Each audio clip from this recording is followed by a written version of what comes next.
Yo, what's going on, guys? Mush back at it with another video. Want to go over a batch of new PC game releases this week on Steam. We've got a ton of stuff to go over, just some major releases this week.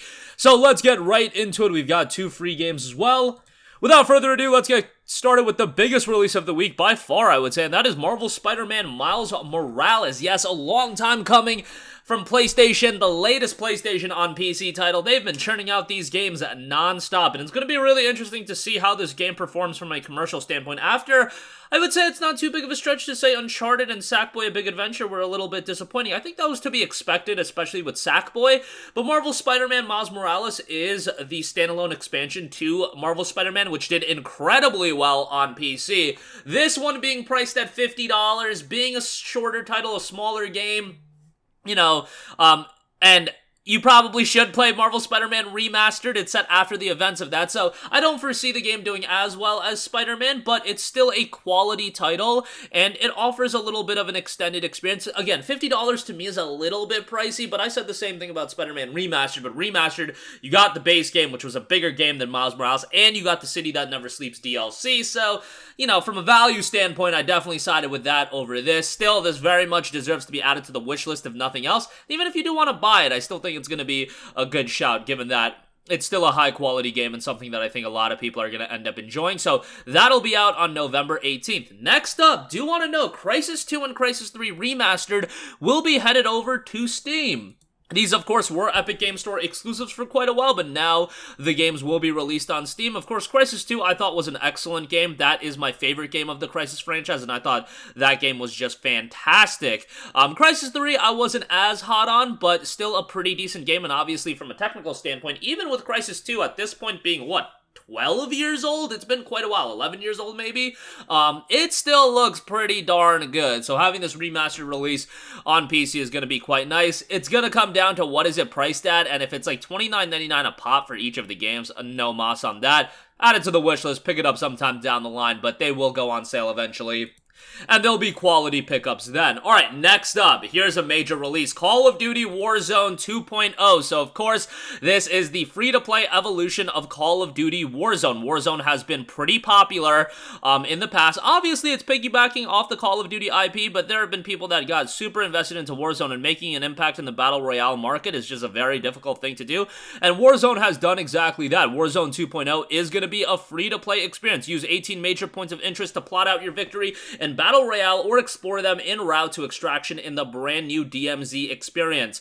Masses of gameplay innovations and new features make Warzone 2.0 an incredible experience built on community learning since Call of Duty Next, and a shift in perspective third-person playlist coming in season to Warzone 2.0. For the first time in Warzone history, we welcome fans of third-person Battle Royale action during Season 1. A new big map that is going to be featuring some core elements of the maps already available in Modern Warfare 2. Expect an expansive experience here. You got DMZ as well. All of that will be rolling out with Season 1 of MW2 come this Wednesday, November the 16th. Next up, we have the latest game from Obsidian and Xbox Game Studios, a smaller title from them, but still something to be on the lookout for, and that is Pentiment. Pentiment notes a step into a living illustrated world in time where Europe is at a crossroads of great religious and political change. Walk the footsteps of Andreas Mahler, a master artist who finds himself in the middle of murder, scandals, and intrigue in the Bavarian Alps. Now, this is a game that is definitely story-driven. It's a lower-key title. It's not as expansive as some of the other Obsidian games, but it looks like something that has some pretty cool thematics. Obviously, it's a narrative-driven and choice-driven, so interesting how to see, it'll be interesting to see how this one turns out. It will be dropping on Steam November 15th. Obviously, as an Xbox Game Studios title, it will ultimately, on day one actually, it'll day one be available on Xbox Game Pass, so you can play it that way. Next up, for those of you that are a fan of dungeon crawling card games, another free-to-play title, we have Sketch Crawler. This is a free-to-play title. Sketch Crawler is a super creative deck-building roguelike RPG in which the Doodlers rescue the king of cartoons from the evil plots of warlocks and tricksters. In this world, drawing is a real magic. Pretty throwback art style, a black and white look going on for it as well, with some color in there as well. But more of a simplistic look, but card games in this style and how you can do different style of card games has been something that a lot of games have tried, and obviously some have really stood out. You've got your Slay the Spires of the world. Let's see what Sketch Crawler can bring to the table. The game notes, with just one click, you can redraw any object in the game. Creatures, spells, walls, furniture, and decorations. Your drawings will be saved and used for further generations of the Sketchcrawler world. Sketchcrawler is due out on November 15th in early access. Next up, we have Flat Eye. Flat Eye is a resource management sim with an emphasis on story and narrative choices. Oversee the world's leading technological hub while you explore stories linked to discoverable technology and interact with your most loyal customers. Flat Eye, we're watching, coming from Monkey Moon and Raw Fury. Flat Eye will be dropping on November the 14th. Next up, a brand new post-apocalyptic strategy survival title. We have Floodland, a society survival game set in a world destroyed by climate change. Explore, scavenge, and build a city to unite the clans. Conflicting cultures and limited resources mean you need to make tough choices. Have you got what it takes to lead your people into a new era of humanity? This is coming from Vile Monarch and Ravenscourt. Floodland is scheduled for a release on November 15th. If you're a fan of strategy games and survival titles, something to keep on your radar. Has a pretty cool look to it as well. Being a post-apocalyptic title, very colorful and very vibrant as well, so I always like to see that out of a post-apocalyptic game. Again, this is dropping November 15th.